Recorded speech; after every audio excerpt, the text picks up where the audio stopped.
யா அல்லாஹ், நான் உம்மை உரிய முறையில் தொழவும் இல்லை. நான் தாவூத் நபி அலைஹிஸ்ஸலாம் அவர்கள் போல் நோன்பு நோற்கவும் இல்லை. நான் நோயுற்ற போது ஐயூப் நபி அலைஹிஸ்ஸலாம் அவர்கள் போல பொறுமையாகவும் இல்லை. நான் மீனின் வயிற்றில் இருந்த யூனுஸ் நபி அலைஹிஸ்ஸலாம் அவர்கள் போல தஸ்பீஹ் செய்யவும் இல்லை. நான் யஹ்யா நபி அலைஹிஸ்ஸலாம் அவர்கள் போல மார்க்கத்தை பற்றி பிடித்துக் கொள்ளவும் இல்லை. அவர்கள் செய்த தியாகத்தை என்னால் கற்பனை கூட செய்து பார்த்துவிட முடியாது. யா அல்லாஹ், நீயே விடுதலை அளிப்பவன். ஆனால் நான் அவர்களைப் போல இருக்க விரும்புகிறேன். யா அல்லாஹ், நான் உன்னை விரும்புகிறேன், அவ்வளவுதான். யா அல்லாஹ், நான் தடுமாறி இருந்தாலும் நிச்சயம் உம்மிடம் பாவ மன்னிப்பு தேடி திரும்புவேன்.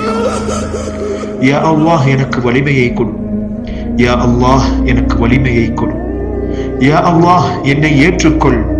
என்னை கைவிட்டு விடாதே. யா அல்லாஹ், என்னால் தாங்கிக் கொள்ள முடியாது. யா அல்லாஹ், யா அல்லாஹ், என்னை ஏற்றுக்கொள். என்னை விட்டு விடாதே. யா அல்லாஹ்.